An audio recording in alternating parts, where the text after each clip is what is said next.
Shemu'el 2, 2 Samuel, chapter 17. And Ahithophel said to Abshalom, Please let me choose 12,000 men, and let me arise and pursue Dawid tonight, and come upon him while he is weary and weak. And I shall make him afraid, and all the people who are with him shall flee. And I shall smite the sovereign alone, and bring back all the people to you. When all return except the man whom you seek, all the people should be at peace. And the saying pleased Abshalom and all the elders of Yisrael. But Abshalom said, Now call Hushai the Archite also, and let us hear what he says too.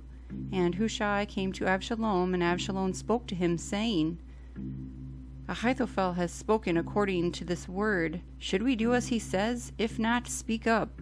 And Hushai said to Abshalom, The advice that Ahithophel has given is not good at this time. And Hushai said, You know your father and his men, that they are mighty men, and they are as bitter in being as a bear robbed of her cubs in the field. And your father is a man of battle, and would not spend the night with the people. See, by now he is hidden in some pit or in some place. And it shall be when some of them fall at the first, that whoever hears it shall say, There has been a smiting among the people who are following Abshalom. And even he who is brave, whose heart is like the heart of a lion, would utterly melt. For all Yisrael knows that your father is a mighty man, and those who are with him are brave men. But I advise, let all Yisrael without fail be gathered to you, from Dan to Beersheba, as numerous as the sand by the sea, and that you yourself go to battle. And we shall come upon him in some place where he is found, and fall on him as the dew falls on the ground. And there shall be left of him and all the men with him not even one. And if he withdraws into a city, then all Yisrael shall bring ropes to that city, and we shall put it into the wadi until there is not one small stone found there. Abshalom and all the men of Yisrael then said, The advice of Hushai the Archite is better than the advice of Ahithophel. For Yahuah had ordained to nullify the good advice of Ahithophel for the sake of Yahuah bringing evil upon Abshalom. Hushai then said to Zadok and to Abiathar the Kohanim, Ahithophel has advised Abshalom and the elders of Yisrael such and such, but I have advised so and so. And now send hastily and inform Dawid, saying, Do not spend this night in the desert plains of the wilderness, but pass over without fail, lest the sovereign and all the people with him be swallowed up. And Jonathan and Ahimaaz were stationed at En Rogel, and a female servant would come and inform them, and they would go and inform sovereign Dawid, for they could not be seen entering the city. But a youth saw them and informed Abshalom. So the two of them went away at once and came to a man's house in Bahurim, who had a well in his courtyard, and they went down into it. And the woman took and spread a covering over the well's mouth, and spread ground grain on it, so the matter was not known. And the servants of Abshalom came to the woman at the house and said, Where are Ahimaaz and Jonathan? And the woman said to them, They have passed over the stream of water. And they looked and did not find them, and returned to Yerushalayim. And it came to be after they had left, that they came up out of the well, and went and informed sovereign Dawid, and said to Dawid, Arise and pass over the water quickly, for thus Ahithophel has advised against you.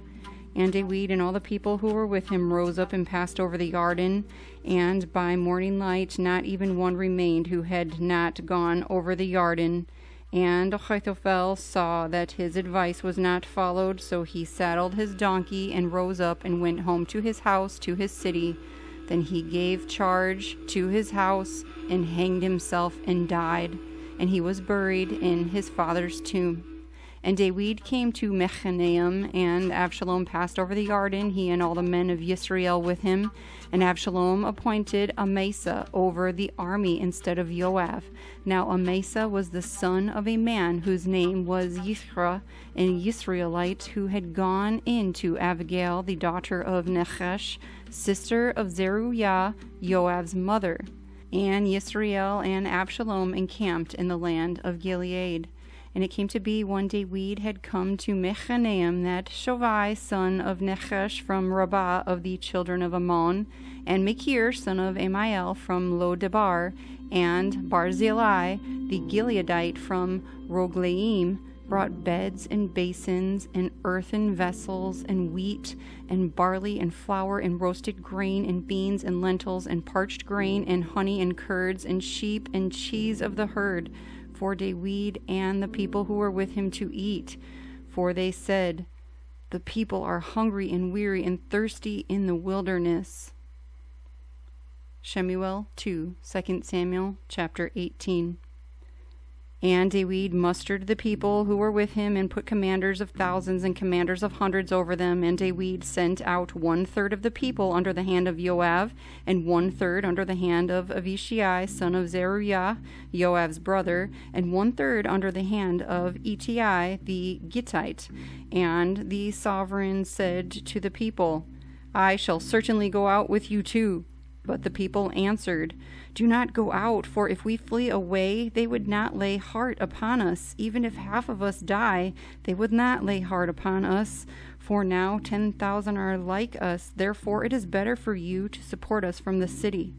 And the sovereign said to them, "That which is good in your eyes I do." And the sovereign stood beside the gate, and all the people went out by hundreds and by thousands. And the sovereign ordered Yoav and Abishai and Ittai, saying, "Be gentle with the young man Abshalom for my sake." And all the people heard when the sovereign gave all the commanders' orders concerning Abshalom.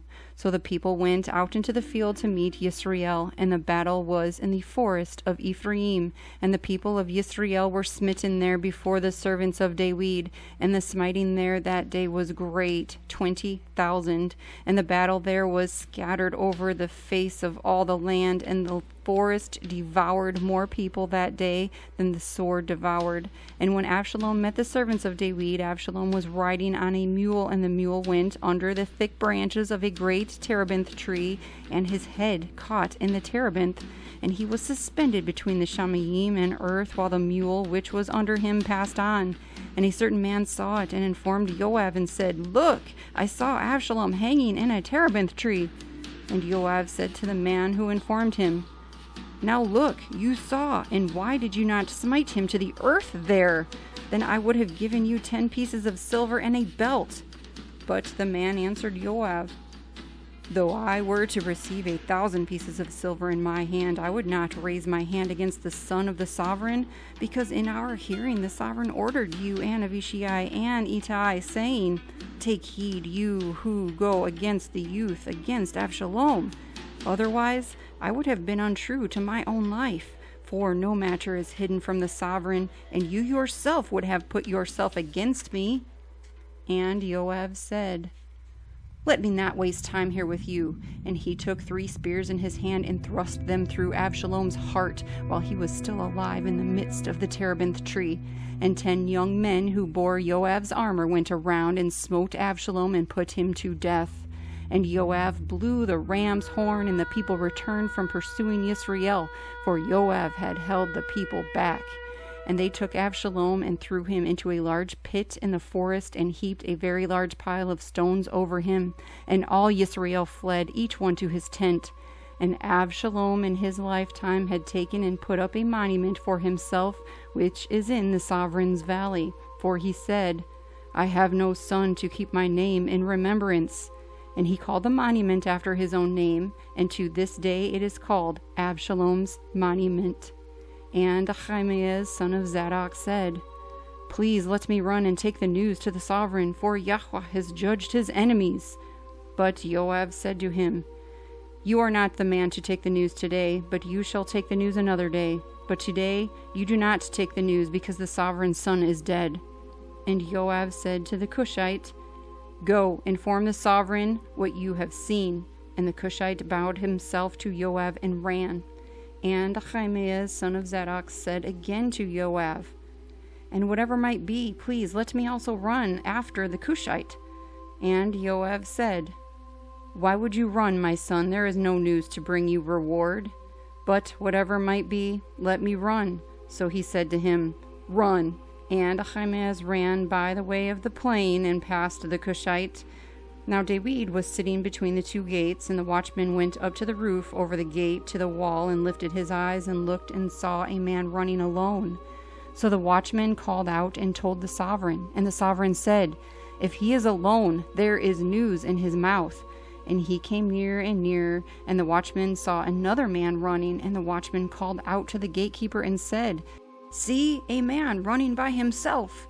And the sovereign said, This one is also bringing news. And the watchman said, I see the running of the first is like the running of Ahimaaz, son of Zadok. And the sovereign said, This is a good man, and he comes with good news. And Ahimaaz called out and said to the sovereign, Peace! Then he bowed down his face to the earth before the sovereign and said, Baruch be Yahuah your Elohim, who has surrendered the men who raised their hand against my master the sovereign. And the sovereign said, Peace to the young man, to Abshalom? And Ahimaaz answered, When Yoab sent the sovereign's servant and me your servant, I saw a great crowd, but I did not know why. And the sovereign said, Turn aside and stand here. And he turned aside and stood still. And see, the Cushite came, and the Cushite said, Receive news, my master the sovereign, for Yahuah has judged this day all those who rose against you. And the sovereign said to the Cushite, Peace to the young man, to Abshalom?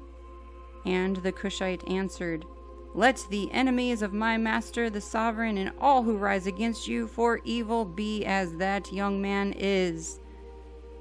And the sovereign was shaken and went up to the room over the gate and wept.